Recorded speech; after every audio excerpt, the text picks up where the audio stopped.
just getting messed up right there. Yeah, I believe that a bunch of stuff just got engaged. A lot of effects Uh-huh. that I have on. So it's your old computer that you think is doing that? Yep. Yeah, which is why I wanted to get the new computer for today Sure. going. Unfortunately, it's not ready yet. Okay. All right. Well, that was a good little intro and taste of the song we're going to work on today. Okay. I just want to introduce you, Oz, to everybody. Hello. Hi. So this is Oz Fritz. He's at his home studio up here in the Nevada County area, and he is a mixing and mastering guru.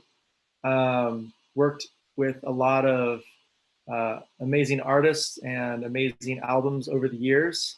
Do you have any that you want to just name quickly here, Oz?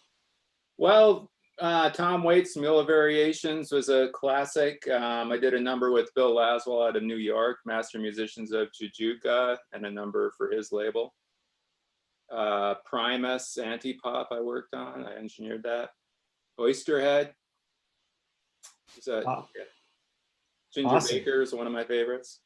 Awesome. Yeah, and the list probably could go on for some time Yeah. there. Yeah. How many years have you been doing this? I started when I was 19, so 41 years. Wow. Awesome. Yeah. Well, I'm super inspired by your work and what you've done on some of the tracks with my music. And we're working on a song, Boon Carri E, which I tracked in 2013. And I'm going to bring it up back here on the screen again. Okay. And like I said, I was hoping to have the faster computer ready for today, but we have the older Mac Air. So we might just have to kind of highlight specific tracks to work on. Okay. But that's kind of what we were working like before, how we started with the tracks and just taking off effects, etc. Yeah. So where do you want to start with this? The drums are pretty minimal. I only have a cajon and tabla and some shaker type stuff going on right now. Okay. So I noticed when you were playing it just a second ago that like you had a mix screen up with the drum tracks. It was centered on the drum tracks, and it seemed like there were things playing that were muted. Like I noticed the cajon was playing, but it looked like it was muted on the screen. Yeah, I just thought I would try and have this no vocal track played initially to kind of clear on lag time. Okay. But I just engaged it all. So I'm gonna, yeah, now that track will be unengaged. And we have our real mix now all engaged. Okay. So what I normally do, I mean, the way I start mixing is I set up a template, which means that I have my effects already there on aux sends, ready to be used. Yeah. So our returns are right here. Yeah. We have a parallel compressor, reverb, parallel compressor, delay, EQ, chorus. This one I believe is a drum snare compressor. Okay. And then a phaser also. I do have some things being sent to them right now. And then obviously some are not sent, like the drums overall are not sent. But if I look at here, I have the flute sent. Right. I have a lot of reverb and delay. Flute. Yeah, parallel compression is on there. Wow. Yeah. So this is Ableton. Do you just have the A to G sends, or can you add more? We can add as many as we want. Okay. Because what I often do is I have like usually like 3 different reverbs, which is I have like what I call a very small reverb, which is like anywhere from a half a second to a second. And then I have another reverb, which I call like a room sound. And then I have a third one, which is more like your vocal plate or vocal hall or something like that, which is like the biggest one. Okay, so let's go ahead and do those 3 reverbs. Okay. We'll start off small with a decay time down to like 1.2. Sure. And then the next reverb like in the area of 1.5 or so. A little higher. Okay, 1.5. And then one more after that, like bigger, like a 3 or something. Sure. Okay. Yeah, it could even go more depending on like the tempo. And this one, yeah, might even be like 3.5 or 4. Okay, I'll just say this is reverb 1.2, reverb 1.52. I think that's what it was. And then reverb. You said 3.2 is okay? Yeah. Okay. Okay. Okay, so the small one, the first one, I usually use that almost. I usually I filter it pretty severely. I use it as like a warmth type of thing. So I usually use it like on the bass drum as my main thing, and sometimes on the toms. And so I don't really want like a long tail, but it just kind of, if you EQ it, like I see on your input processing, I would take off that low cut filter, and that high cut might be, where is it, 949? That might be cool where it is. And then what I would usually do after the template is set up, and also I'm not like, I'll set up a bank of effects, but that's not written in stone. Like if I want to change some or whatever, I just have a bunch of set up to begin with, just as a starting point. It's not necessarily, you can't touch it or change it or whatever. So what I do after I get all the, some effects set up is I mute everything. Well, actually, I'll just step back a second. The very first thing I do is I listen to all the tracks, just kind of a rough balance, or else I'll listen to the rough mix that the client sends me.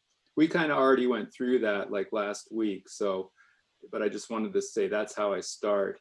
And then I get my template going, and then I will mute all the tracks, and I'll start with the drums. And generally with my kick drum, if there is a kick drum. In this case, it might either be the cajon or the tabla, the low tabla thing. Yeah, okay, so the drums are expanded. We have this iron kit thing. I was gonna try and put some drums in, but it doesn't look like it's gonna work out. Oh. Percussion J. So this is, I believe, like a horn. No, shaker. Here's the cajon.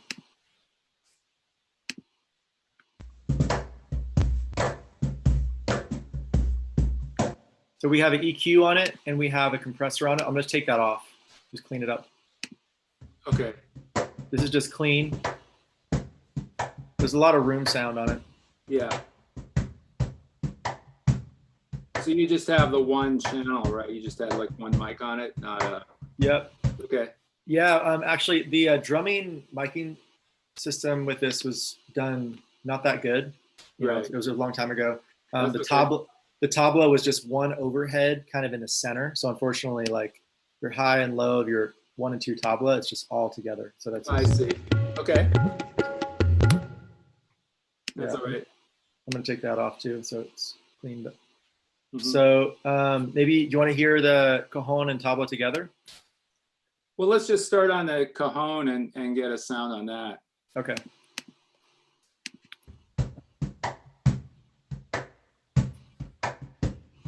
Okay.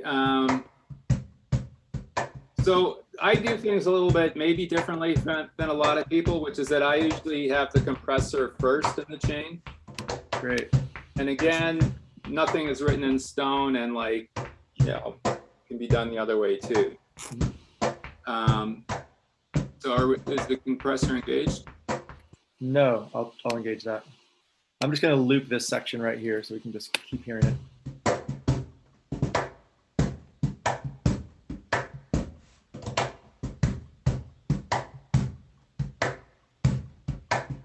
So I would try to adjust the compressor so that the bass note and the like snare note are kind of even sounding, if it's possible.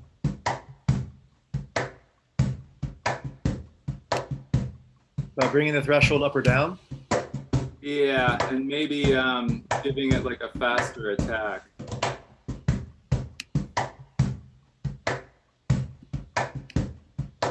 And maybe a slightly slower release. It's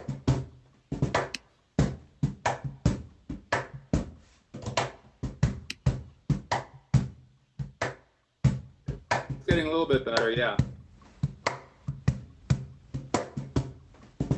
Okay, that might be, yeah. I was just doing extremes to kind of see the difference. Right, yeah, I realize that, yeah.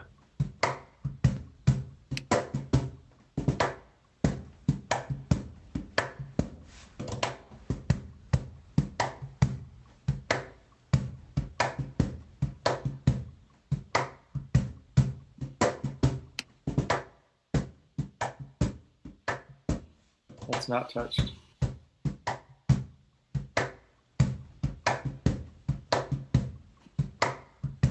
You have any suggestion on the threshold?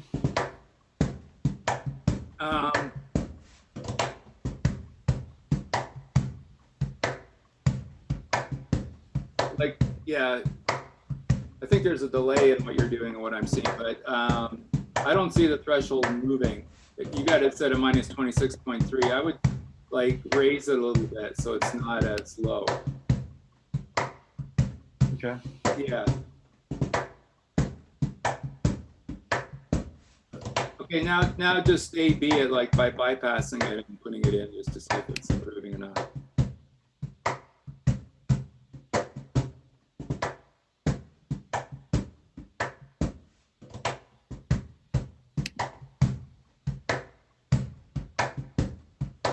I think it's helping a little bit. What does it seem like to you? Yeah. Okay. So Sounds then, again, so I don't, when we're doing these instruments one at a time, I don't like spend a ton of time on it, like, because this is kind of ballpark, and then you are going to do you're going to do more adjusting when you have the tracks up with everything together. Yeah. Because, you know, right now you're not getting the wave interference, the constructive or destructive interference when it plays with everything else. So we could go to the EQ next. Mm-hmm. Okay. You just want to flatten it out for now? Sure.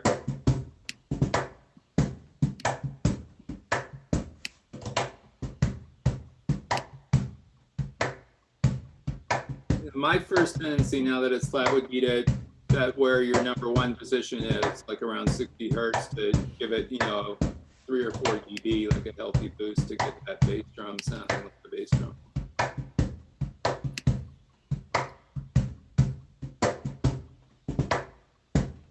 Yeah, and then you can take that and just like move it back and forth between the frequency select to see where the exact frequency that you want to boost.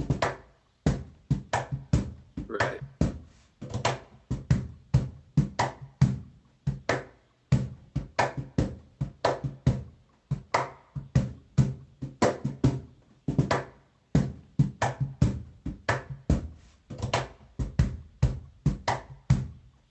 So yeah, right around, I think I can't tell, it looks like around 80, like somewhere around there. Like, to me, it's not the best, yeah, right around there. Perfect. Okay, yeah, okay.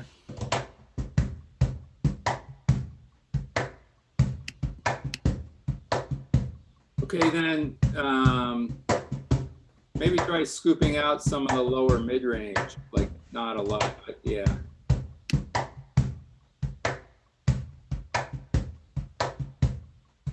Yeah, maybe not. Yeah, not a ton, and it might even be a more narrow cue. Hmm. Right. Maybe I'll kind of just to listen to what frequency, bring it up. Sure. Yeah, all this stuff sounds a little bad over there. Yeah. How low? Like, is 8 dB is too much pulled out, or just drop Probably. it by? Probably, yeah, you probably don't want to go more than 6 if possible. Okay.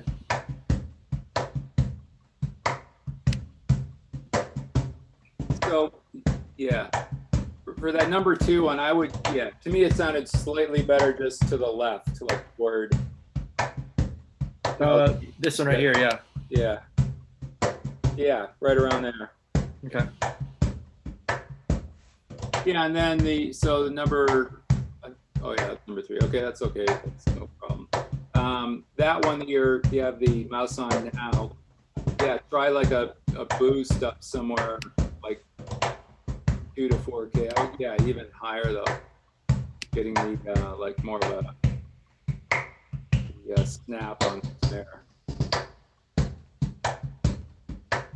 Yeah, something like that. Put that around like 6K or something, 5K. Okay.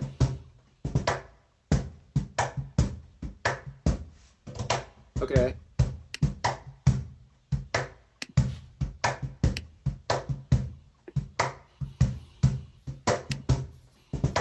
And you could experiment, the one that's boosted in the upper mid-range or high end, you could experiment with the Q, like maybe a little bit wider, possibly.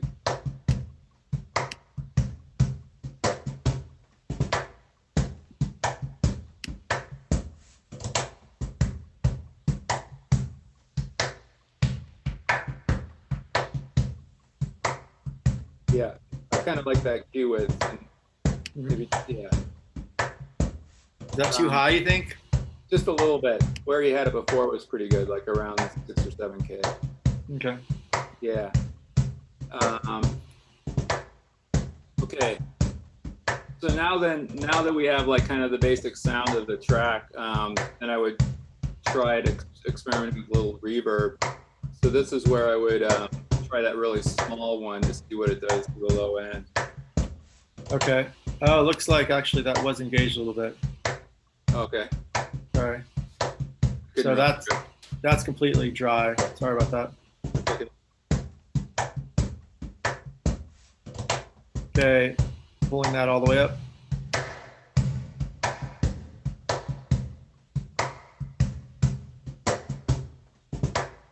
So what with that small reverb, I generally make it really so you can barely hear that there's a tail. So you're just kind of hearing that it makes the sound like a little bit bigger. And so it can go down to like I said, anywhere from 0.5 to 1 second maybe in the reverb decay. 0.5. Oh, even down. Like that. Yeah. And then, yeah, boost it a little bit. Yeah. Okay.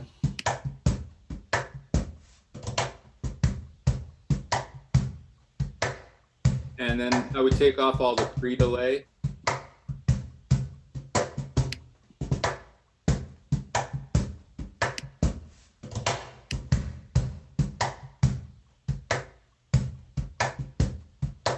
Nice room sound. Yeah, do you have a way of just muting it instead of turning it up and down, just to hear? Yeah, that's off. Yeah, so it's definitely giving a little bit of life. Yeah, you see it.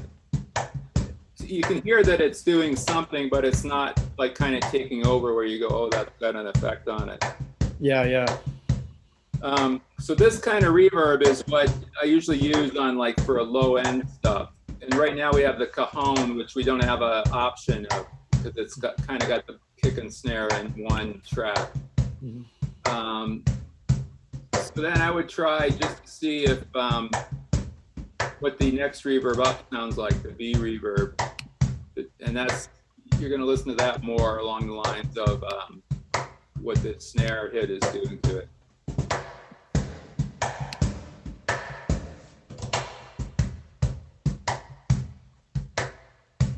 Even that could be a little bit shorter. You know, it's amazing when you know, these numbers are like, if you were to take 1.5 on this reverb and apply it to a different reverb, it would sound different. So they're just kind of guides and not kind of always got to go by what it sounds like. Totally.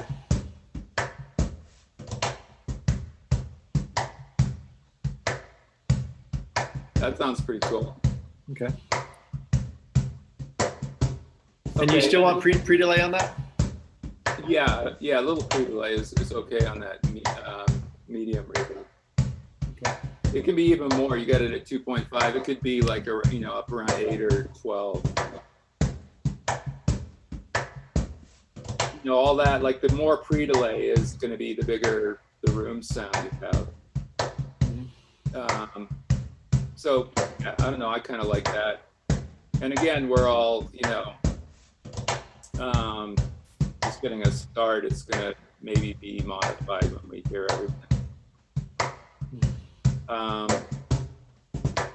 Okay, so then the only other thing I would try right now is to see what happens if you put a little bit through a parallel compressor.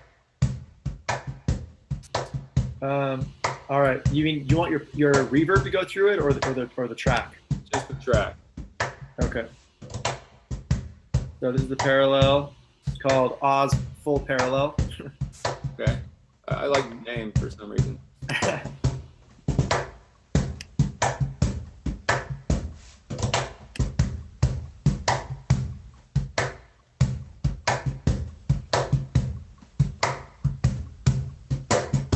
I'm actually hearing the click track, Oz.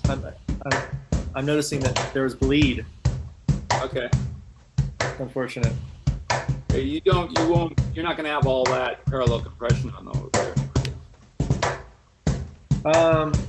Actually, this should probably be full, and then this is where I pull it off. Yeah, right here. Yeah. Okay, now just A/B that, like in and out, if you could.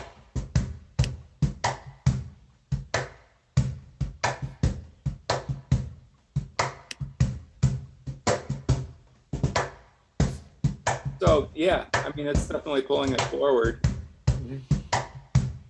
I think that's a good starting point for the sound. Yeah. Okay. Awesome.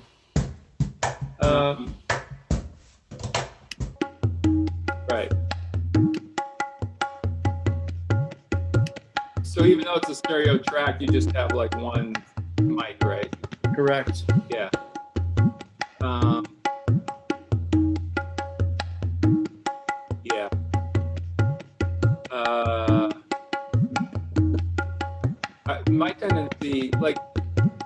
Yeah. My tendency would be to pan it slightly to the left.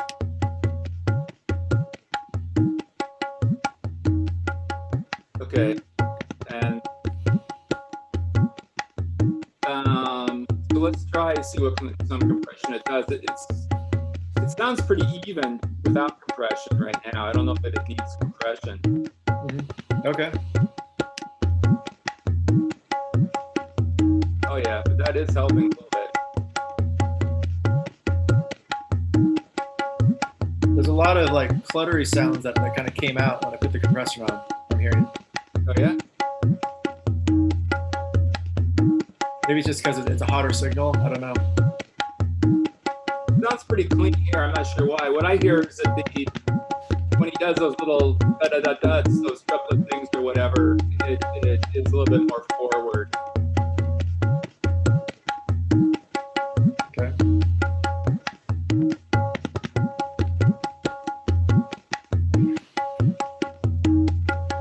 That's a good sound. I mean, even, yeah. Yeah, I'm really surprised. I think that was just done with the 57 or something. 157 over the. Who's playing the tabla, actually? That's Josh Mellinger. Okay. He's a good player. Yeah. So let's flatten the EQ and then maybe try a little bit.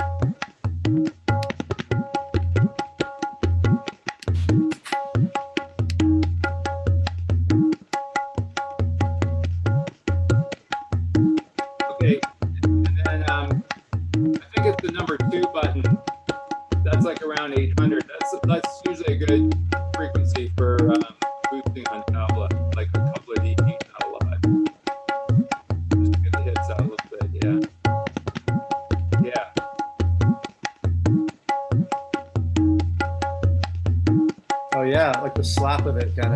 Yeah. That's cool.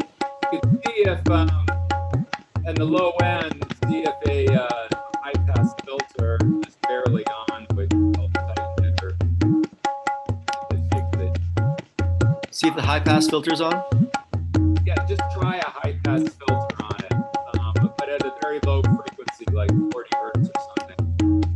So that it, in other words, it's barely on. Yeah. And that sharp, or you just a little less sharp like that? Yeah, a little softer. Yeah.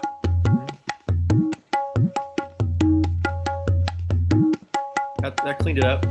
Yeah.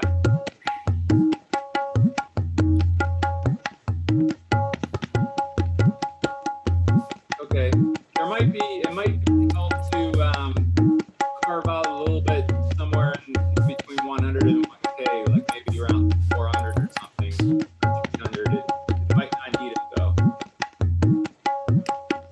400 to 300K?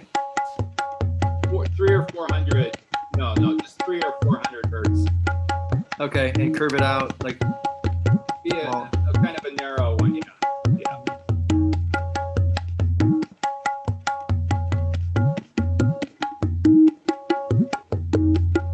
Yeah, right there maybe. Yeah. Yeah, that frequency was kind of weird. Yeah, but not a lot. I mean, don't cut it a lot. Yeah. Okay. Maybe try a little bit of the very small reverb, the A reverb. Small reverb.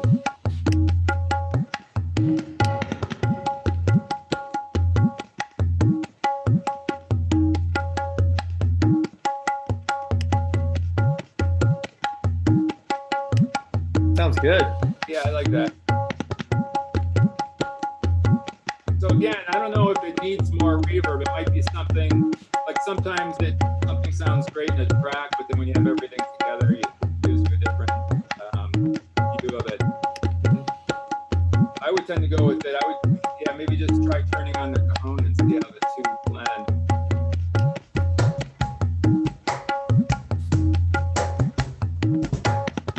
Cool. Okay. Now one of these, I would suggest the cajon be kind of your bass. In other words, like right now the tabla is a little bit loud compared to the cajon.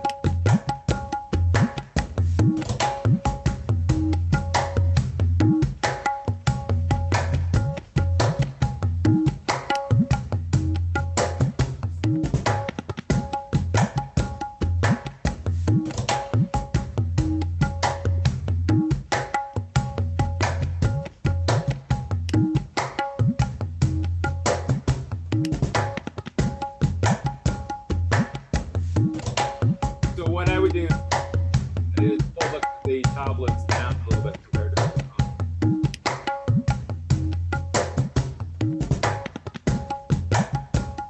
Maybe pull them all the way out and turn them up slowly. Yeah, there you go.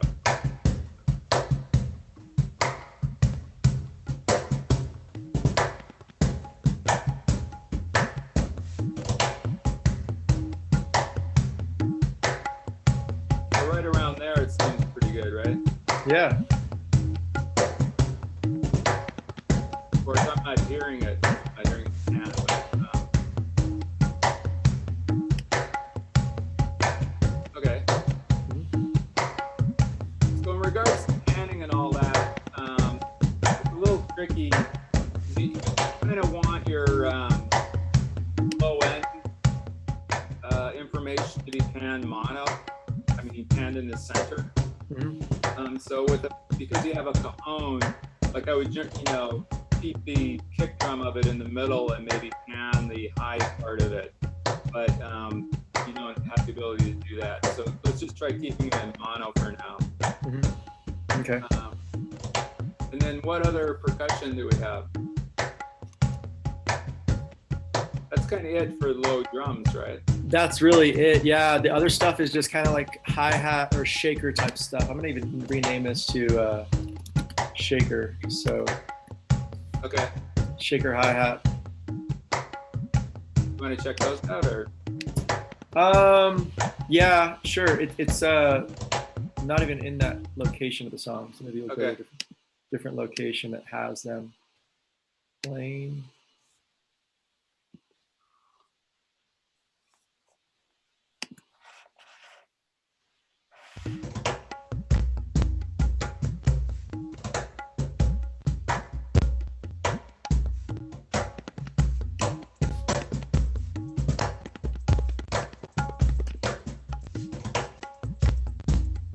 So right there, I'm hearing distortion on the low thing. Are you hearing that? Yeah.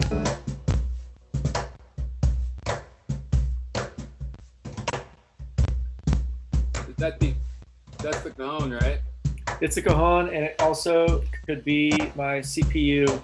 It's jumping around above 35, Okay. up to 48 sometimes. So Okay. Well, then I guess if it might be your CPU, then I would say let's not mess with it. It doesn't seem to be consistent.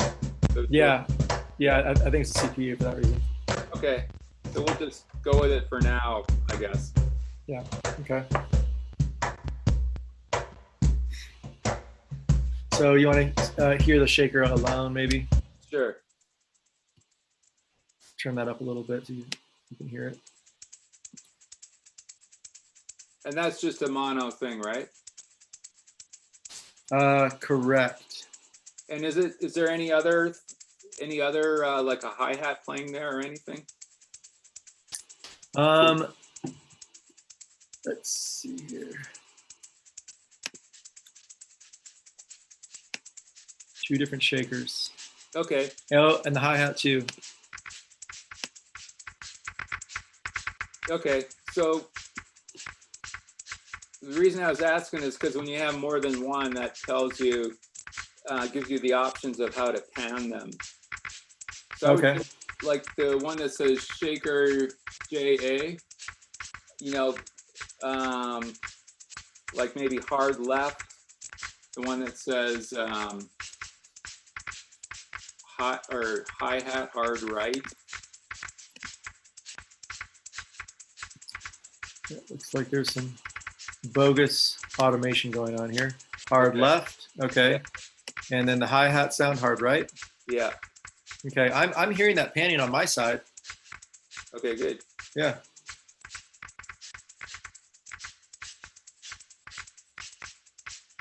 Yeah, unfortunately I'm not.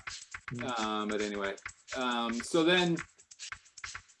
let's just have the two of them for now, like mute the third shaker. I mean, what's called shaker one. Yep. And then, so then make sure those two are kind of balanced against each other. Yeah, it looks like this one's quieter.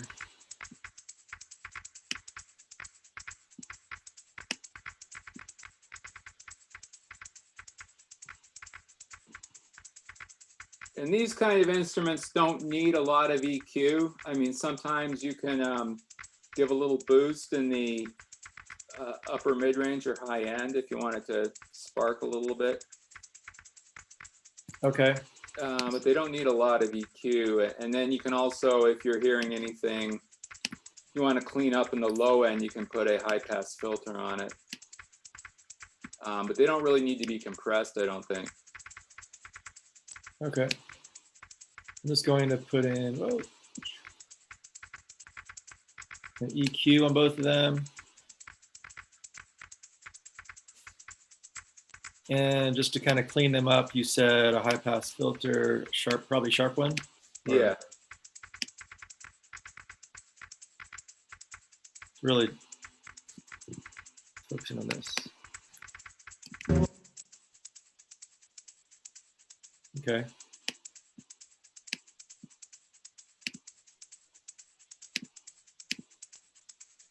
And the same thing over here, yeah? Sure. Let's copy this one over.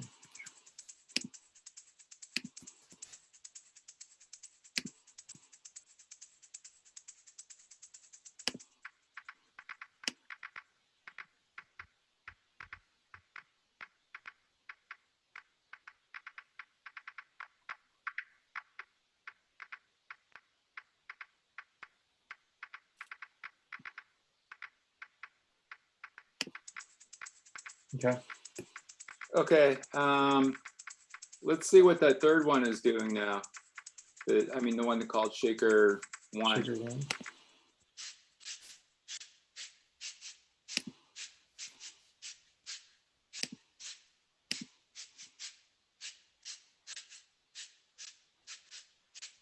Okay, I would hard pan it to one side, whatever side you think is best. My instinct would be left, but yeah. Okay. And then, so your sends, they're not stereo sends, right? Like you couldn't send anything just to the right side. That's okay. I would have to set that up, I think. Okay. We'll just try some reverb on it to see if it throws a little bit to the other side. Actually, how I would do that is I would create a reverb 1.2 and pan the reverb all to the right. Okay. Do you want me to do that for any reason? No, that's okay, because we're kind of using these as global reverb, so that would affect your. That would be like creating an extra reverb, right? Yeah. Yeah. I don't know, but it's, maybe, yeah. I don't know if you want to do that or not. Okay. Sorry, I was stopping my talking so I could listen. This is like a common technique. So right now we got the stereo balanced of the shaker JA and the hi-hat, and then we have this third shaker, and so sometimes you could pan it to one side and then have it going to a reverb that's panned the opposite way, and then that way it is still balancing your stereo a little bit. Okay. So sorry, do what now? Pan? Yeah, like this shaker 1 that's panned to the left, and then you could try like a very short reverb pan to the right and throw it in there so that sound becomes a little bit stereoized. That sounds cool over here on my side. Yeah, I like that. So I can, why don't I, because at the very end of this, I could put a return track. Okay. And do my panning reverbs somewhere else. Okay. Because I like that idea of following what you're saying here. Yeah. So at the very end of my chain, I'll do, this is reverb 1.2, or it's even smaller. It's 0.7. 0.7.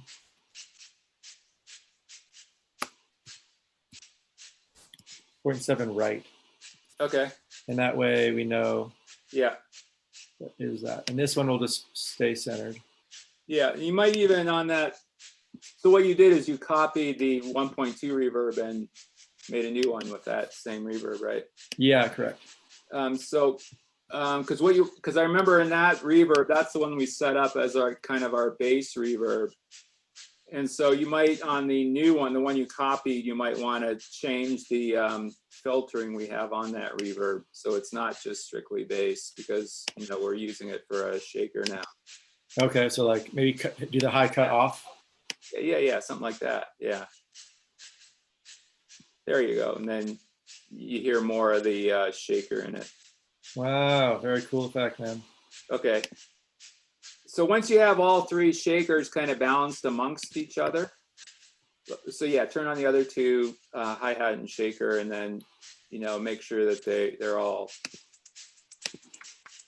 yeah, so the shaker 1 is a little bit louder than the others now.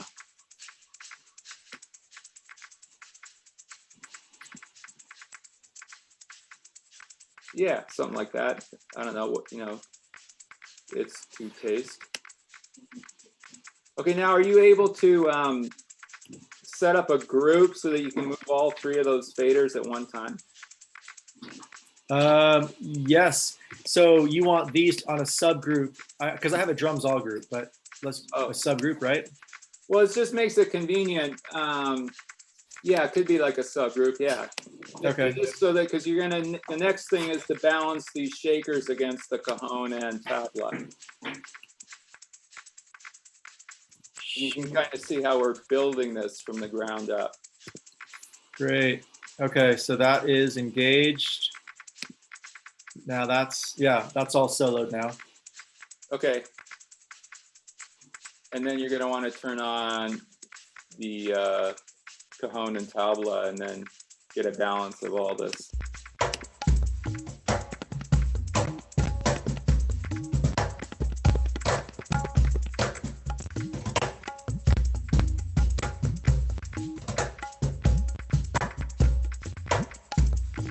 I think your probably shakers right now are a bit loud. The shakers are? Yeah. Okay. Like, I mean, the shaker hi-hat group that we're talking about. Yep. Group going down. I think this one's louder than everyone too. The shaker JA. Okay.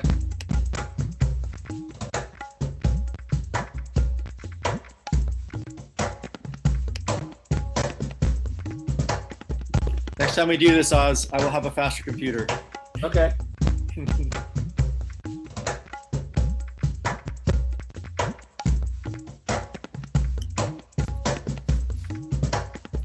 Okay, this seems pretty good here.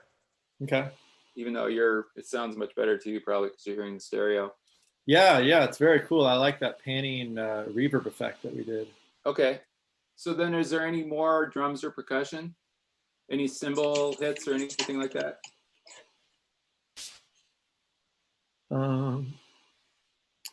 I don't think so. This thing right here, this iron kit, was something I was going to add. I'm just going to. Okay.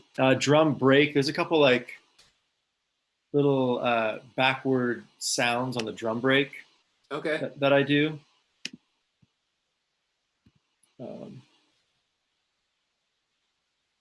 Drums all drum break. Here it is right here.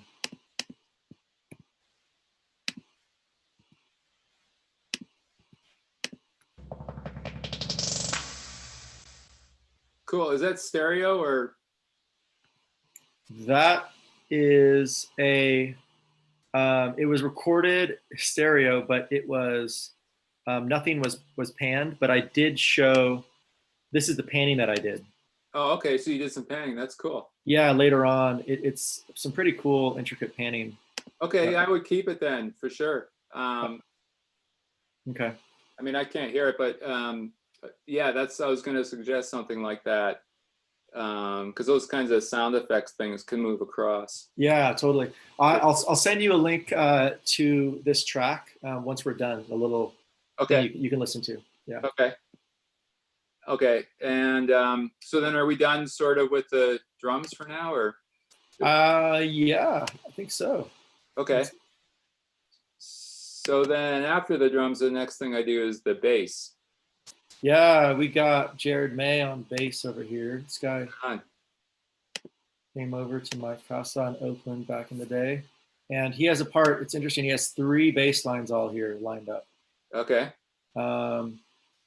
Just so we don't hear any popping, I'm going to take out some other tracks to just save some CPU until we're ready to work on them. I'll just zero them out. It's pretty easy. Okay. Okay. All right, that's all zeroed out. Jared May, bass. This is all of them soloed. I'll just give you like the solo, 1 bass, and it goes into 3 right here. Something to listen to.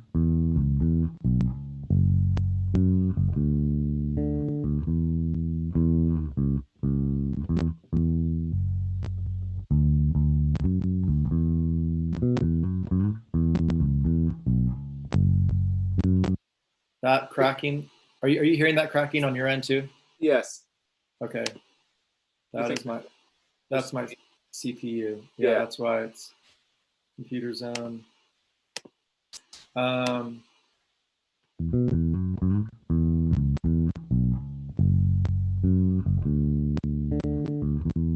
think having a lot of these return tracks on is actually okay taking CPU. Yeah, you could probably turn a lot of them off. Yeah, we're not using. Are you gonna reuse reverb? I guess on the bass at all? Probably not. Okay. Sometimes that little small one is used on bass, but I don't know. Okay. The other thing, there might be a chorus to put on the bass. Okay. I got this chorus right here. Yeah. Okay, I'll keep that on. Probably not the drum compressor. Phaser. All right. That might help us out.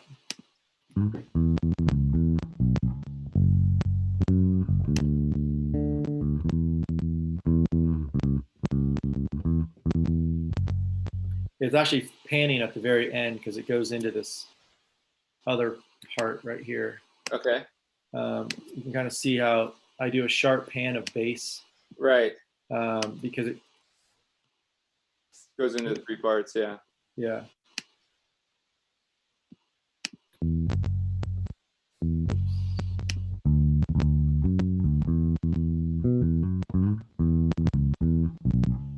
Is it clean on your end? It's still pretty choppy on my end.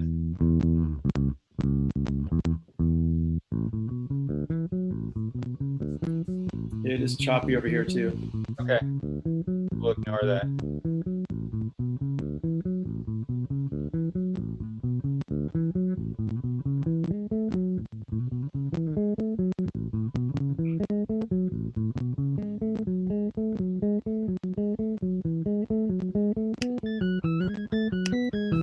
Kind of a crazy bass line.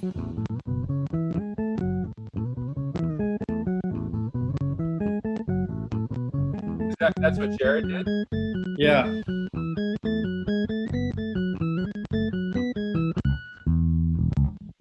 Okay. In that part where there's 3 of them, were we hearing 3 or just 1 or 2? Or we're hearing all 3. Okay. Which one is like the? Yeah. Can you just play the middle one? Mm-hmm. I'm gonna take this off pan actually because that should just be center, right? Yeah. And then yeah. So with the panning, you have the top one to the left and the bottom one to the right and the middle one in the middle. Yeah, that's what I want. Okay. So like the horizontal line, like that's all just one track, right? This right here? Yeah. Like so there's like his main bass, right? Yep. And then it goes into use this or bass scratch, right? The purple one. Like it goes from kind of light green. Yeah. Yeah. You know what I'm gonna do, just to kind of clean this up, is switch these out. Exactly. Yes. That's what I was getting to. Awesome. I was reading your mind, Oz. Yeah. Okay, so now our main bass will be affected the same. Yeah, because that one has more of a low end information throughout, and then it in the that break section, it kind of the other 2 tracks are more high information. Okay.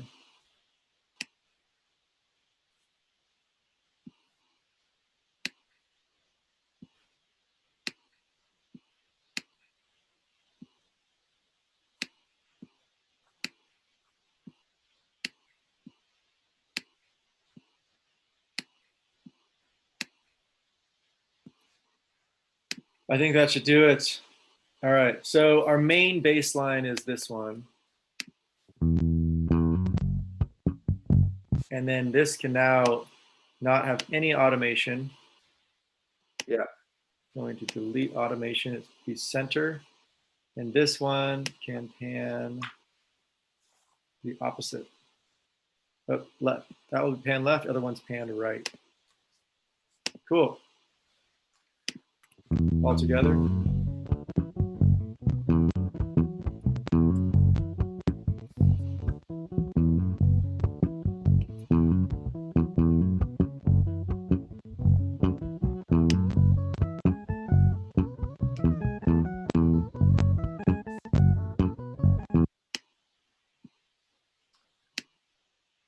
Okay. I wish my computer wasn't freaking out. Let me just try and make more tracks Okay. taken out this because it'd be great to just hear this really cleanly since we're working on it.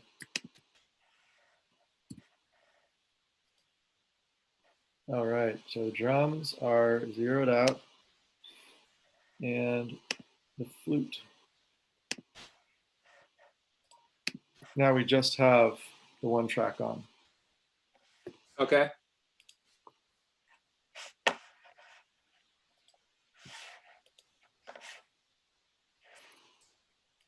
All right. Okay, so let's work on processing that, the main bass track. Okay, I'll just make that one EQ. You probably want a compressor on that channel too. Yep.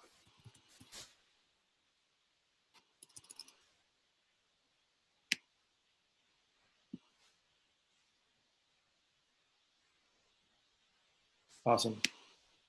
Let's go ahead and try this out. Hey, it's clean. Yeah, it is. Yeah.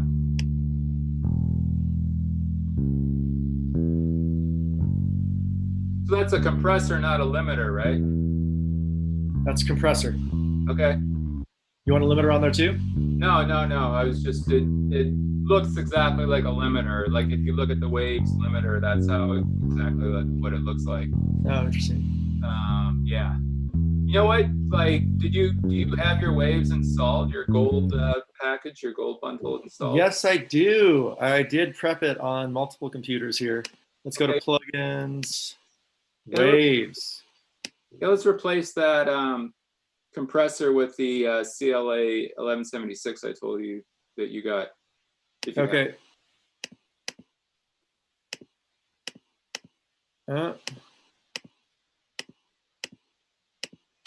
Interesting. H-comp, yeah, that's Waves. Yeah. Oh, that was the extra compressor that you wanted me to download as the free one, right? Yeah. Yeah. I don't know how I wasn't able to get the free one, Okay. unfortunately. But we could do a stereo compressor from Waves. Yeah, let's do like the H-comp. Mono or stereo? It can be mono. Okay, yeah, it's real bass. Ah, there you go. Aha. I'm gonna take off this one entirely. Yeah. All right, so let's go ahead. I'm just gonna loop a section of the song. Okay. So that we can just keep hearing it.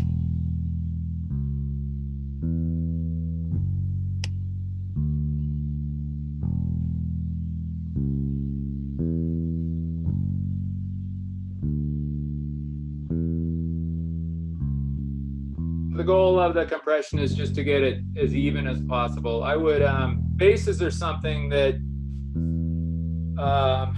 you can get away with quite a bit of compression, unlike a lot of things. I mean, you don't always want to overdo it, but they can actually be hitting it pretty hard. So you could try to like take your threshold and turn it clockwise so that you're lowering the threshold. So Okay. it's compressing more. Yeah. Yeah.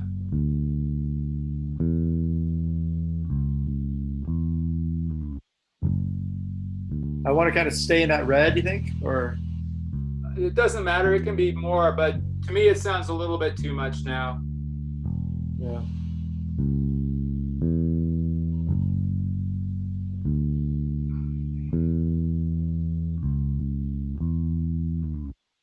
Cool. Yeah, those sustains sound really even and nice. Yeah, it sounds a lot better. So again, your release is actually kind of an important thing. And so to the left, like the faster the release, the less compression you're applying. So I would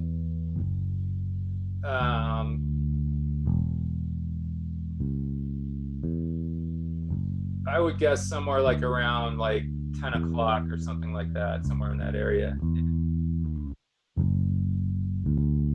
And this is again, we're like kind of ballparking it, and it might be something like when you hear the low end of this compared to the other tracks where you might want more or less compression, but on its own, it sounds pretty good. I'm really excited to compare that with the Cajon track, if possible. Sure, go for it.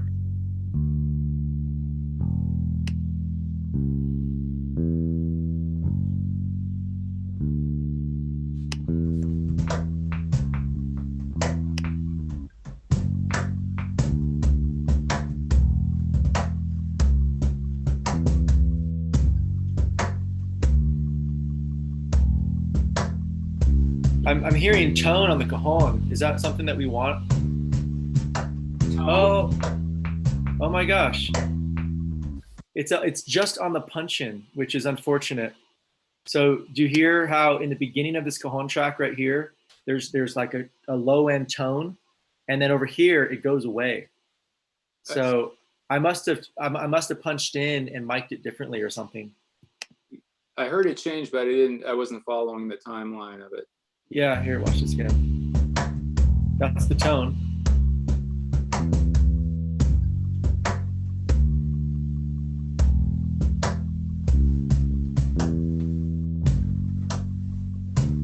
And then it went away.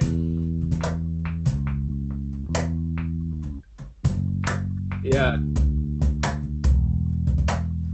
That really changes a lot, doesn't it? Yeah, it almost sounds a little bit louder when it has the tone. Yeah. Yeah, that's something, I mean, we're hearing it really obvious now because it's just the two instruments, and it might be not as apparent when the whole track is in. Okay. I was thinking I could actually double these up and put different EQs based on what was used. Okay. Is that something that you would do possibly to kind of balance it out, or? Yeah. I mean, yeah, there's different ways. Like you could, like, I don't know, all the parts and stuff. Like one thing would be to edit just the part, you know, that you want, like the note tones, say, and then put it into the parts where there is tone. But you could have like make a separate track of it and then try to match it with the EQ. Mm-hmm. So this one is toned out. So what, here, I'll just give an example of it. I would take this part out because that's where it drops out. Mm-hmm. This zero out. Right. And then this is all toned, so I would drop this tone down, right? Yeah. Mm-hmm. Match.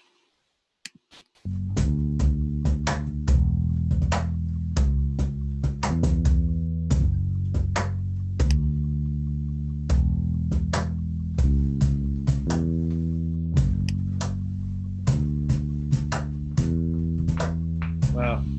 It really changes. Okay, well, the one on the top, you still have that same EQ with the low end boosted? Yeah. Yeah, okay.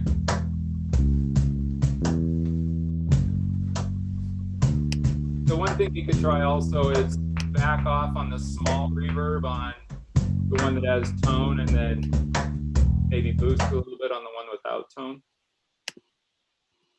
Okay. Because that will, that reverb will give the one that's more flat, give it a little bit more tone. Okay, so the smaller one with reverb and the low out. Yeah, or, you know, some balance thereof.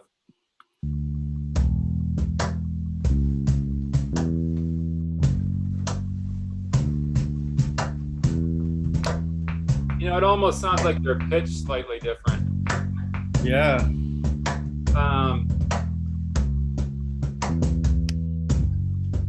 So do you have, like, on Pro Tools, there's a plugin called Pitch Shift? Yeah, so right here on Ableton, you literally just have this right here, transpose. You can detune by the sense and then also by a chromatic down. And is there a mix control on it where you can just blend it in, like how much you want? what is that like thing that says RAM? RAM? Yeah. I'm not sure what that does actually. Maybe it's because like the one for Pro Tools, you can do a balance. So I can like detune it however many, like I would try like 800 cents. So that's like 8 semitones. Okay. And then hopefully you're able to balance that. So if there's a mix, like I don't know what that RAM, I don't know what the RAM thing would be, what it would stand for, but maybe that's like a mix control. Yeah. Are we changing the tone of the higher one down 800 or 8? Well, what we want to do is we want to pitch it down that much, but blend it in so that we're going to get two tones, the tone as it is naturally, and then that little subtonic that's hopefully giving it more tone, that it, to match it with the other one that already has tone. I see. But you have to have a mix control, because you don't want the whole thing to be pitched down. You just want to be able to blend in the subtonic. Absolutely. I'm going to do something here, which is cajon mix. So cajon 1 all. So this is going to be the one that I drop. The drier one, the top one, the one that has less tone is the one you're gonna pitch to. And that should make them come a little bit closer, if not exactly the same.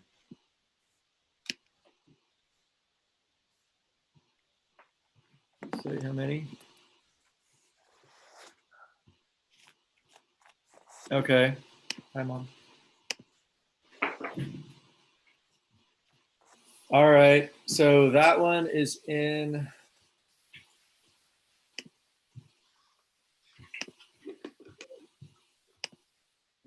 And I'm gonna probably unshift this one because this. Oh yeah, no, that the one that has tone, I wouldn't shift at all. Okay. Unless it shifted already? I may have accidentally shifted it. Because that might be where you were getting the difference from. Oh no, I did it just now. I I didn't. see. Okay. Yeah. So I just want to make sure this is.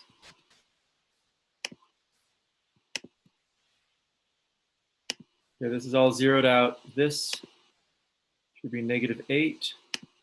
That should not be. That should be -8. Okay.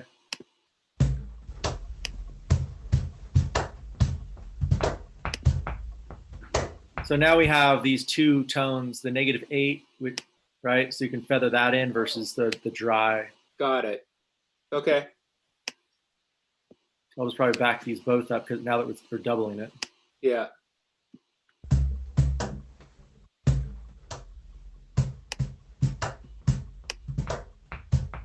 Yeah, that's actually helping. Yeah. So it's closer anyway.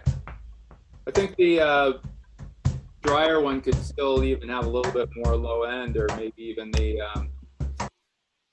pitch shift one, you could put an EQ on it to boost up the low end. I'm still hearing more low end on the one that has the tone to it.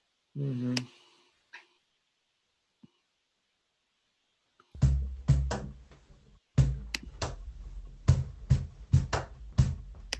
That's a lot closer. Yeah. Wow.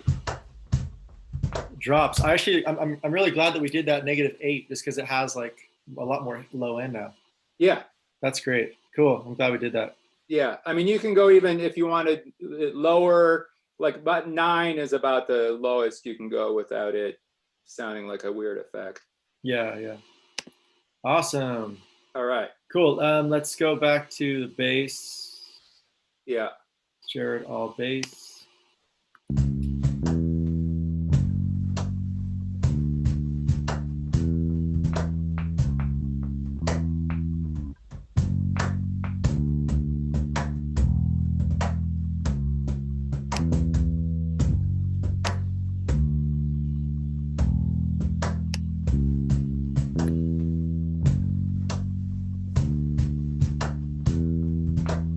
still have the reverb on the cajones? I do. Oh, no, I don't. Thank you. I'll turn the reverb back on. There. We just use reverb. Did we do the panning reverb on that too a little bit? No. We didn't, but we could. I mean. Okay. Which one should we do it on? Both of them? All of them? Panning reverb? Yeah. No, let's leave it off for now. Okay. Just on that shaker. Oh, cool. And C, we didn't use at all. So we just have A and B. Right. C is going to be more for your melodic stuff than the rhythmic stuff. Okay.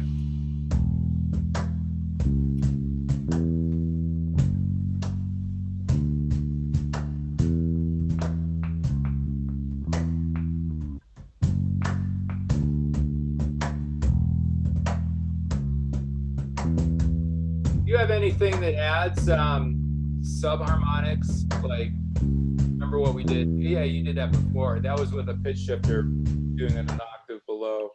Yeah, the same thing that we did with the cajon is what we did. Right. Yeah, with instruments. Are you wanting to do that with the bass a little bit? No, I was just thinking the cajon itself could maybe use a little bit of that. But we've already got it on the one. I don't know, it might be a can of worms.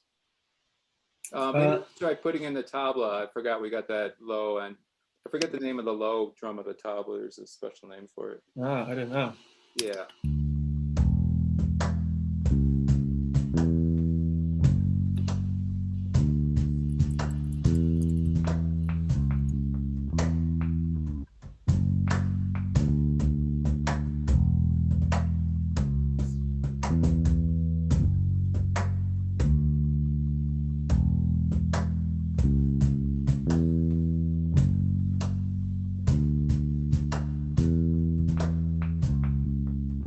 So what is that like high knocking sound that comes in every once in a while? That is probably my foot tapping the ground while I play the cajon. Okay.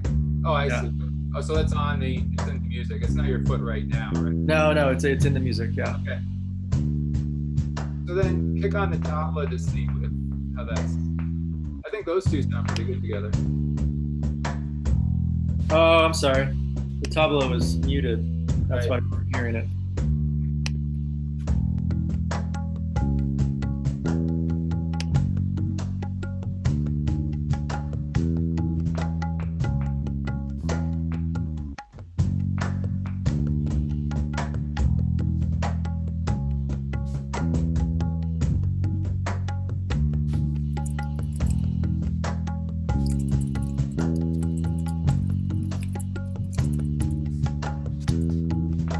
Just mute the bass for a second, please. Okay.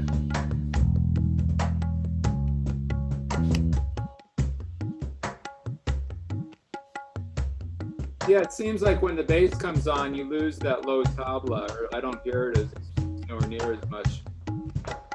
So maybe we got to kind of know where the frequency. It looks like it's shooting up around 100.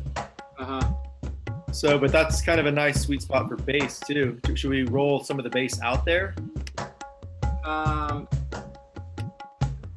I think maybe it just might be a balance thing. What EQ is that? Is that the bass? Yeah, this is the bass EQ. Okay. Yeah, I would say not boosted there, but boosted if it's going to be boosted lower, like around 60. Yeah, that's the bass. And then for the tabla, I would suggest trying a little bit of parallel compression on it. That's available right now. Okay, and the sidechain parallel. Your send parallel compression, your return, the one that has the return. Yeah. Okay. Sidechain parallel compression. Oh, you got that one. I see. That's on D right here. Is that the one you want? I think so. Yeah. For the tabla. No. Pops out for sure. Yeah. Is So then maybe turn the bass back on and then use that and for a balance.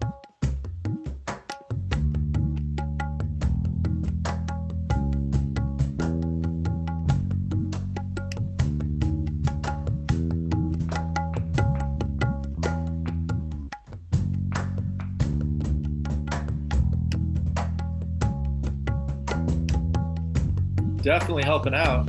Yeah.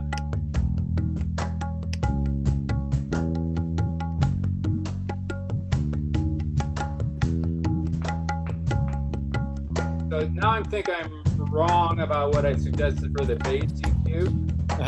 It seems like the tabla, the low part of the tabla is like lower than the bass. So in which case I would tend to not have a lot of low push in the bass to let that low tabla out more. I mean, do you even drop it out or just let it flat? Flat. You can maybe take the high pass that's on the bass, maybe just try a slightly higher frequency. The one that's number 1 on the bass EQ. Take out this one? No, leave it in, but try it more to the right so it's a little bit more actually. Yeah. Not a lot.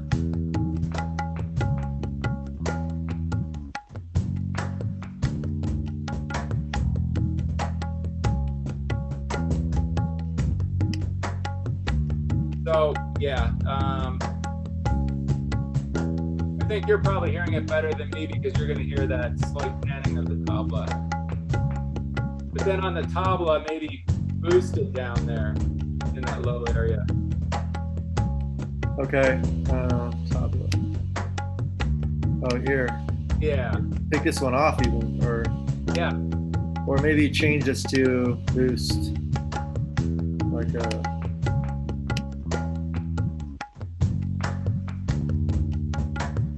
Yeah. Oh, that totally popped out. Yeah.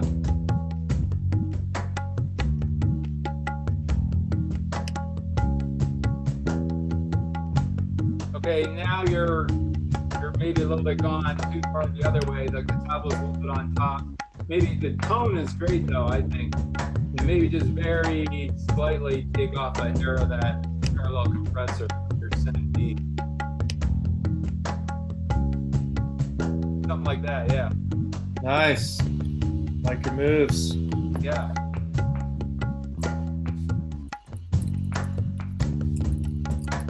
I would suggest the EQ on the number 1 EQ just a little bit to the left. Like just a little bit lower. That one, yeah. Just bring it down in decibel? No, it's the same amount of decibel, but a little bit to the left so it's a lower frequency. Yeah, something like that. Wow. Such a subtle change, but I'm hearing it. It's great. Yeah. All right. Okay, so we got maybe we should check the section where all 3 basses come in. Okay.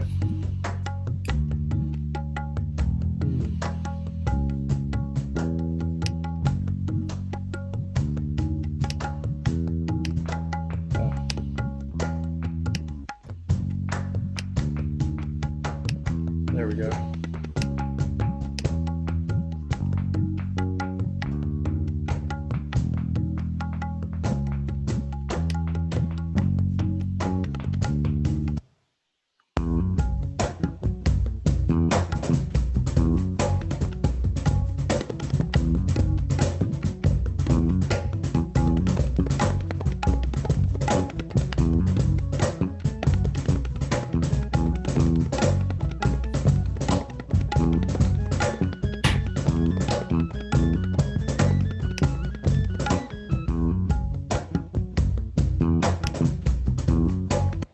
I noticed the cajon was real loud because we have 2 of them in now because I didn't take them out.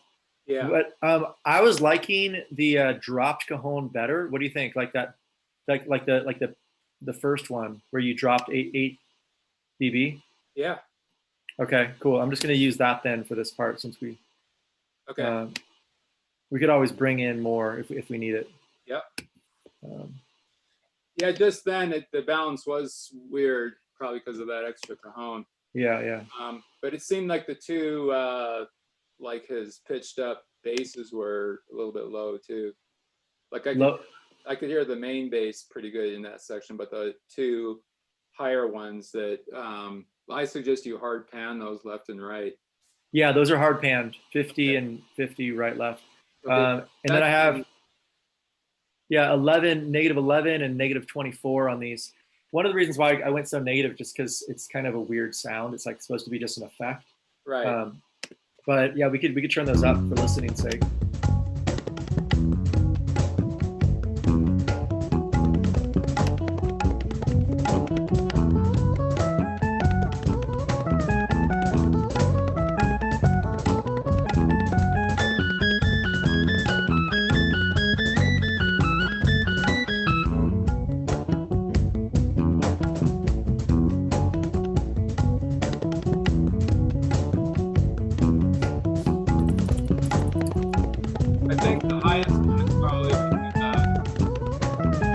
The highest one, what? The highest one of those bass parts, I think, is a bit too loud. Yeah, yeah. I just brought it up so you can hear it. But I was down here at like 23 before, which is where I think it sits good there. But yeah, yeah. Let me know if you want to hear it more.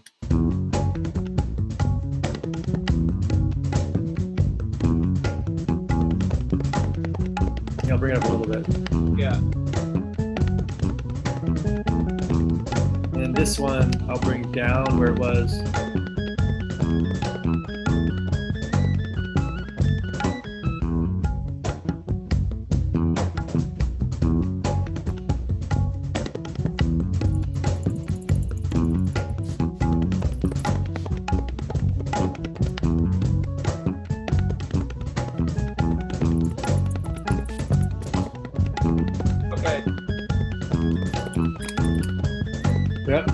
It seems like the main bass is a lot louder there. And I don't know if this is accurate or not, but you can see the waveform in that section is a lot bigger than before. Yeah, I could drop the wave a little smaller, a little, if you want to match them. Or is that just a visual thing, or is that actual amplitude? It's actual, it's pretty actual, like, yeah. Okay, so it's volume then, is in other words. It's a volume, yeah. I could drop that by probably a good 2 dB and it matches better. Okay. Should I just, yeah, why don't I do that across, because now it's needing that a little bit here, match that down. Here's some, yeah, it looks like I kind of cut this up a little bit, so some notes are louder than others. Maybe he was dubbing some stuff in, who knows. Oh, that's interesting. It's just one hit.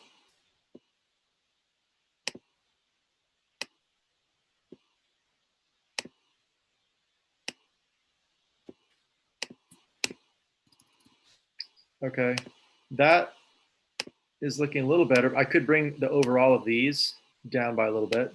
Right. Yeah. That pretty good? Yeah. Well, it looks good. I mean, yeah, it was sounding too loud before. Okay, I'll do a -2 just so it doesn't drop out too much.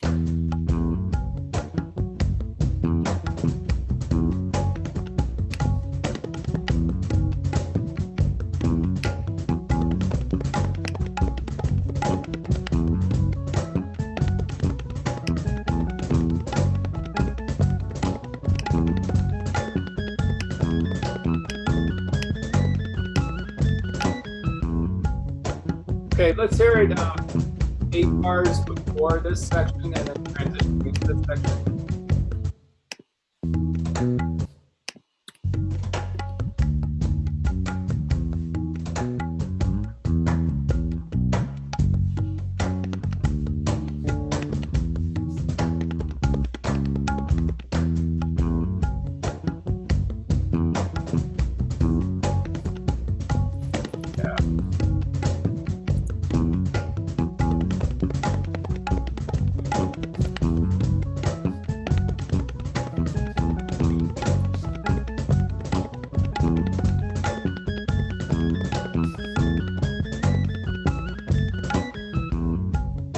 Yeah, that works.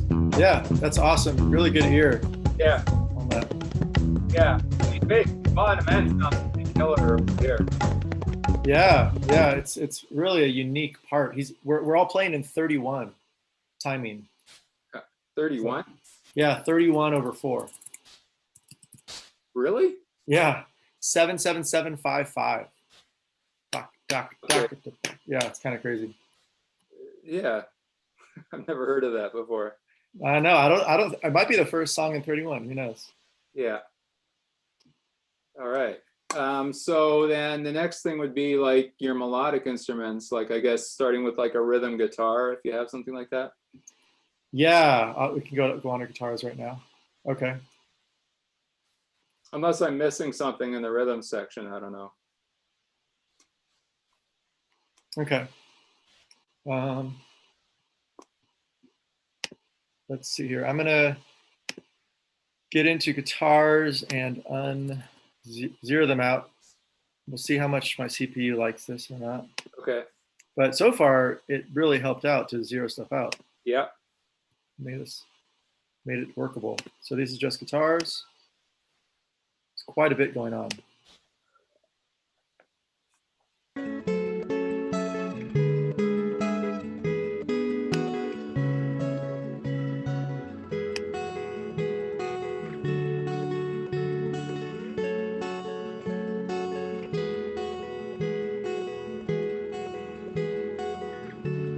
Whoa.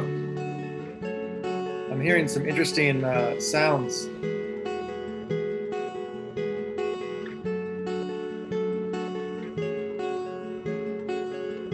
I hear something that sounds like water flowing. I know.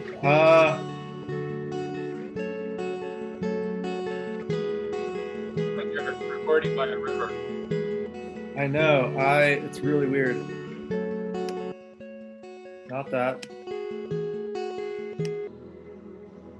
Oh, it's probably that.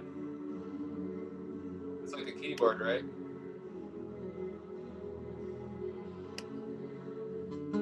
Whoa. Yeah, I must have just put a bunch of reverb on him. Just to that, yeah, that was just really weird. It's guitar. They just super reverb it out. Uh-huh. Because so this is the thing is I had a lot of guitars doing the same part. Uh-huh. So to do that, I took one guitar, I think, and put reverb on it. Yeah. So it's a weird effect, but It's not bad. It sounds kind of cool.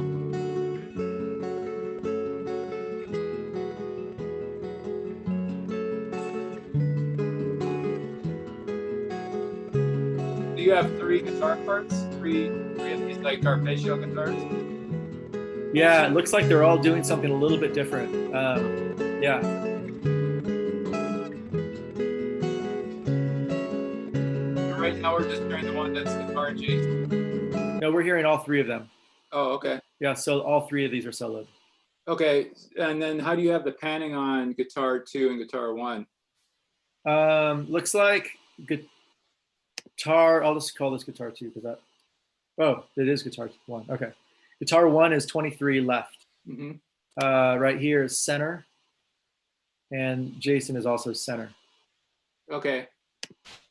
So generally, I mean, I like to do hard panning. Like I would have one hard left and hard right, but that's a taste thing also. Okay, But let's try that. Yeah. I like that. Okay. I'll take your word for it. Yeah, and then maybe have the Jason one in the middle still. Yeah. This one, Jason's guitar, yeah, in the middle. Yeah. Yeah, that's there. Okay. I'm wondering if.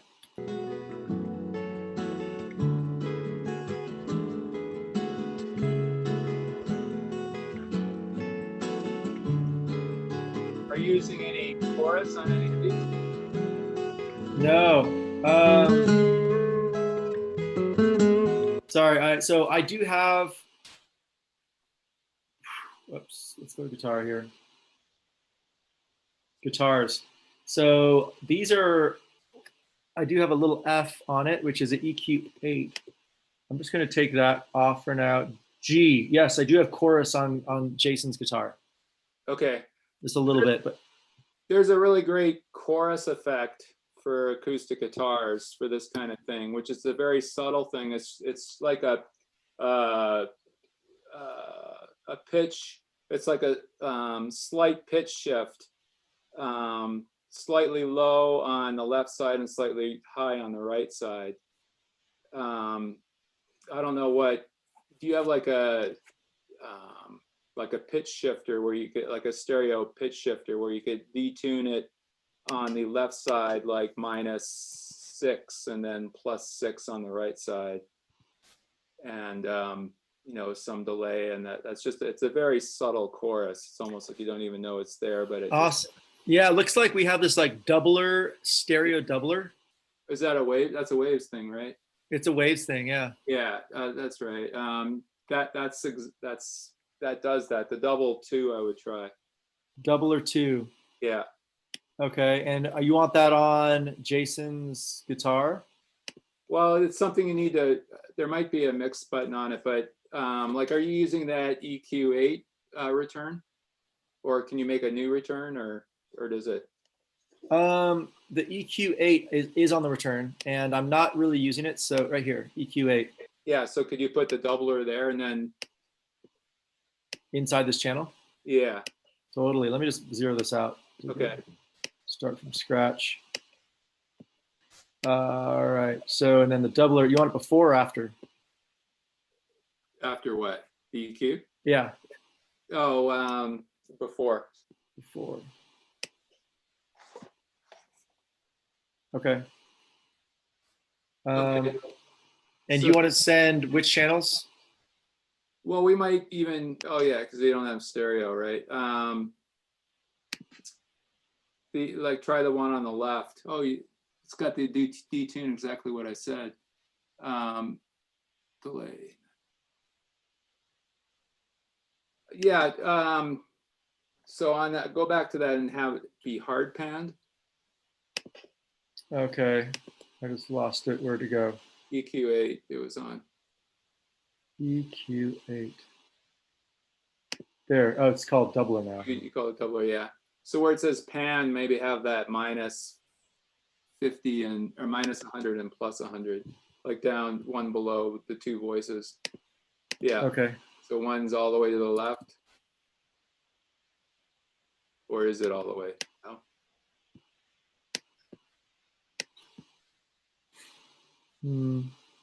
You can't adjust that number. Oh, there it is. For some reason, it's very. Oh, it's. It already was all the way to the left. Yeah, it only goes to 45. Okay. Okay. Well, let's see what that sounds like. Okay, and so I'm going to throw these on all the guitars, just 100% for now.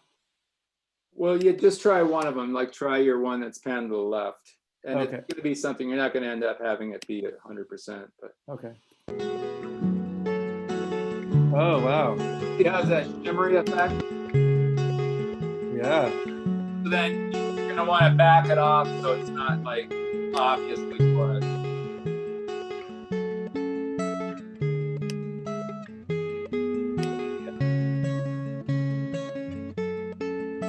That's a really cool one. Yeah. I'll be able to try to do that on each one. Sure.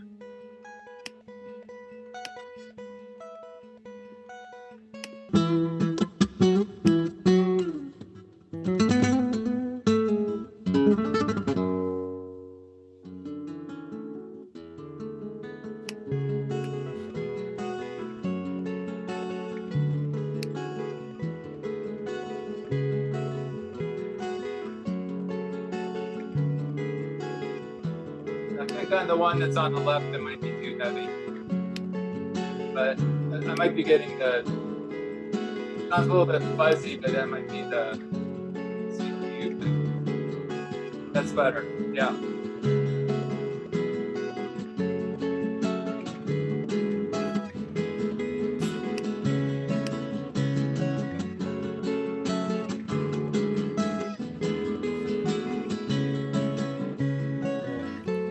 sounding still a bit too much to me. Too much? Yeah, kind of a subtle thing. You don't want to have it sound like it's obviously chorus unless you want that effect, which is okay. Absolutely, yeah, totally.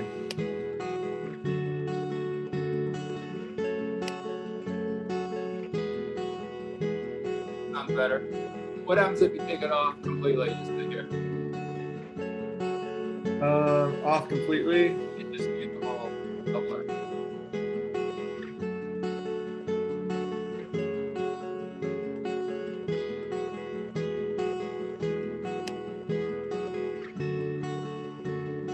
It's pretty subtle, but it's nice. I don't know if you can hear the difference, but it just kind of gives a little bit more dimension. Yeah, yeah.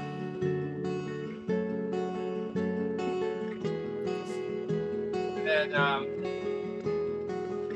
this might be something that might be cool with a little bit of a bigger reverb, 3.2 reverb. More reverb? Or is there reverb on it already? What's there is reverb on the small room, but not the center one, like B's off. Right. Here, I'll start with one. Yeah.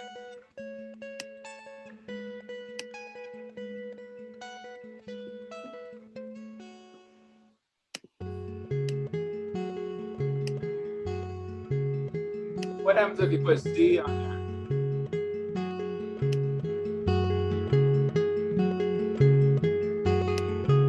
Oh, C's off right now. There we go. Whoa.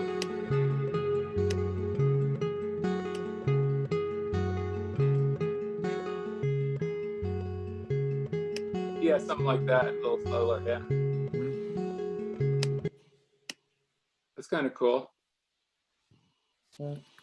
And then just to, can we see the, when you're ready, the parameters of reverb C? Yeah, let's increase the pre-delay like up around to like around 40 milliseconds. 40, whoa. Yeah. That's a big change.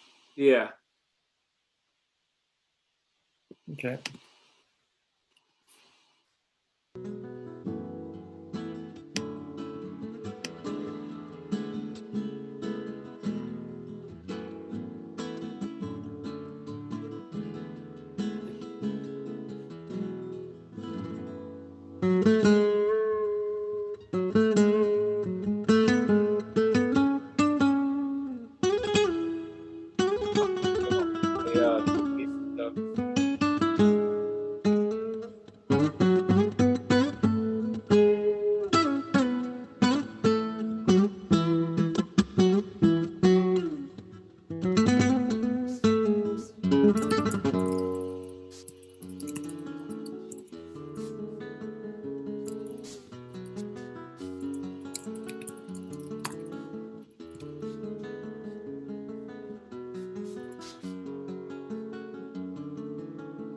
Nice.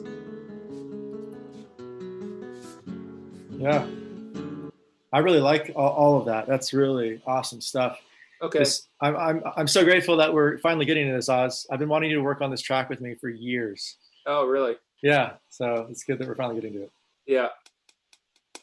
Yeah, because the world's going to end pretty soon. Yeah. Hopefully we can listen to a nice song while it's ending. Right.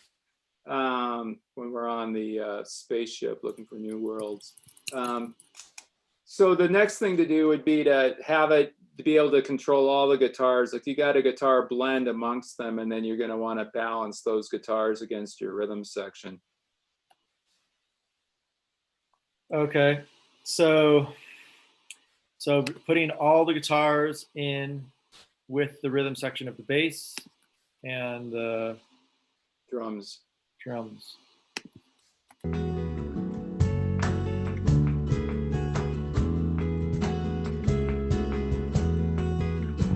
Pretty good balance just right off the start.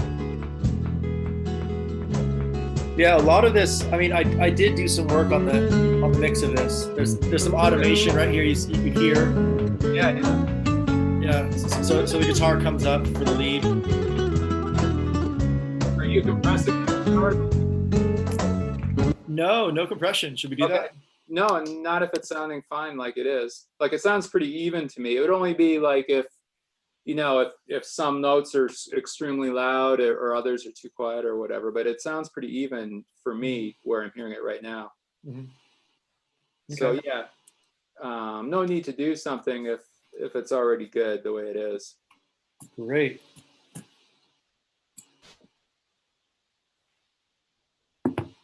I'm going to play that again. Okay.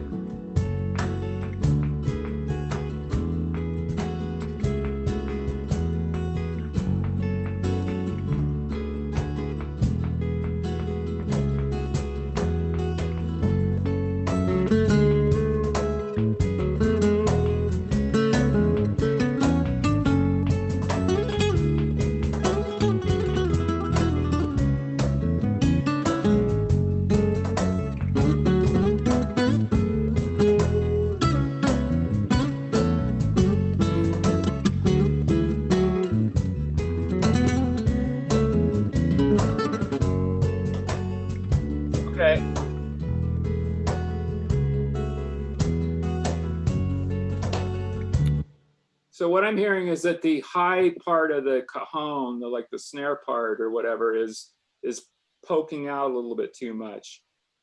So probably on this right here. Yeah. Maybe even just, okay. And then is that? You could try also on the compressor, bringing the ratio up. It's like 2.84. You could try it up at 4 maybe. The ratio up to 4. Yeah.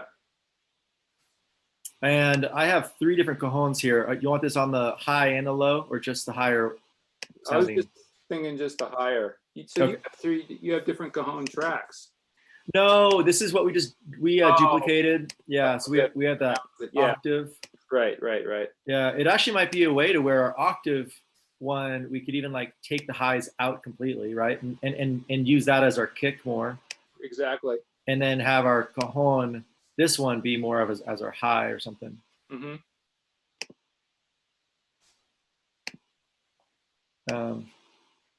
Here, if this is our high, then maybe I'll just zero that out, and this is up high. Okay. That'll be flat. Ratio at 4 on the highs. Okay.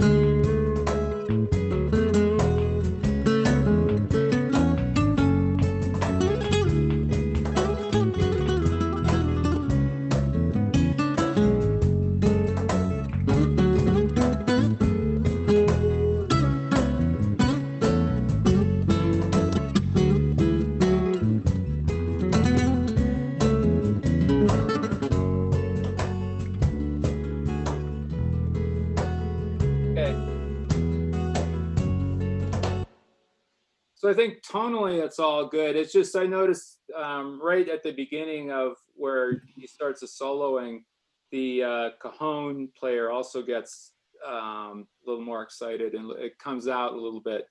So like maybe a automation move of bringing the cajon down slightly around the beginning of the guitar solo. Nice. They were just competing a little bit there, but he kind of gets it tucked back in as the solo goes along. Okay. Show automation. Guitar solo. Oh, great. I have it actually all set here. Okay, cajon. Is there 2 cajons playing there? And we have the low and the high. Okay. Yep. And then I'm going to automate the overall channel right there. Yeah. Of the volume. And just tuck it by a couple dB. Oops. 03. There we go.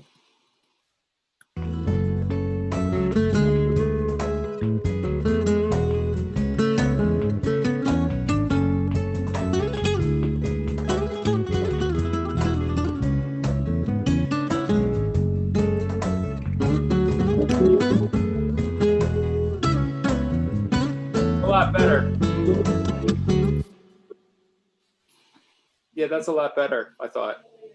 Awesome.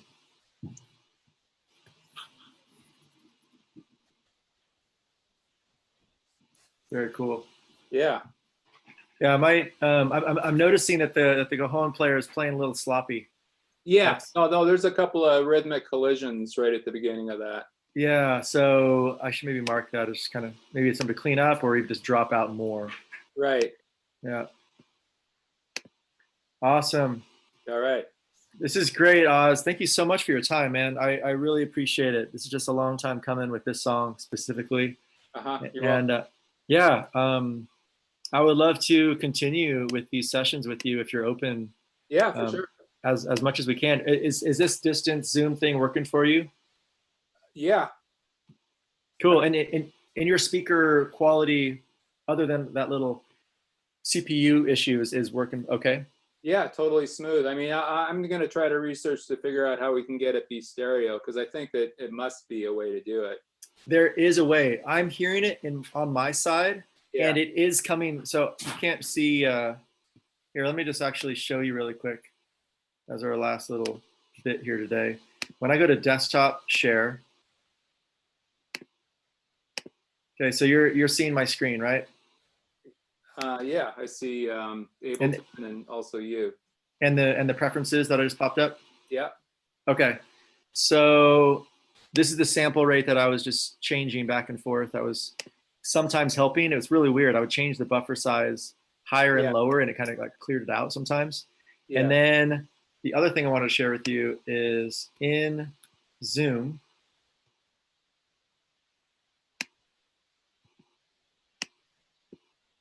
Let's see here. Oh, yeah. Sorry, not in Zoom. In Ableton, my out is saying I'm in the Zoom audio out device. Mm-hmm. And I'm hearing stereo on my side. Yeah. So I'm wondering what if we just tried to you think it's like a preference on my side that I got to change somewhere? Yeah. I think that actually it might be as easy as it's not. So in here on the advanced settings, this is enabled, right? The show in meeting. Yeah, that's what we did before. Okay. So then let me just check it. That's in audio settings. Yeah, check that, and then actually engage and disengage it in the upper left-hand corner of your screen, because I'm noticing that I finally got it today for the first time, and all I did differently was I engaged it and disengaged it through Zoom. Like in the upper left-hand, it says turn on original sound or turn off. Yeah.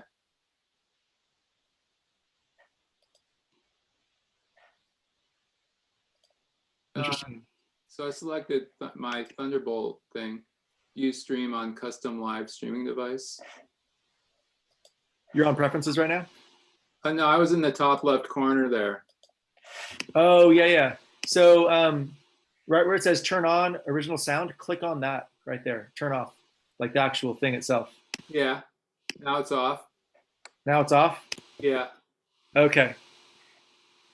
Should I turn it back on or? Well, does it say turn off right now? It says turn off original sound. Yeah. Okay. Let's try it again really quick. Yeah. I'm gonna do a hard pan of the master. Okay. Oops. Control Z. That's not panning. That's panning.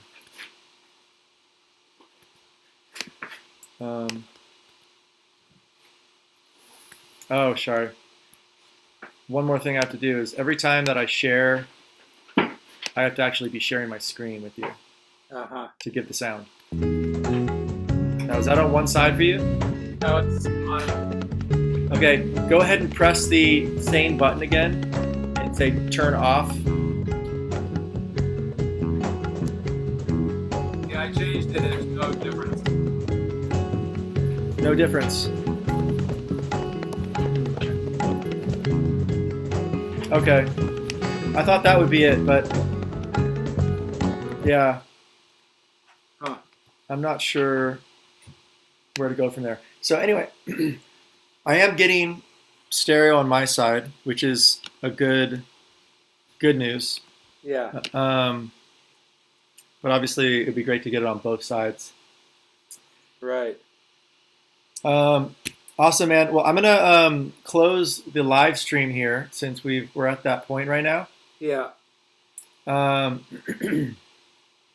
and just to do the live stream closeout, I'm gonna just play just a little bit of the track and what we did, Okay. and then I'm down to chat with you after that briefly. Okay. Okay, here we go.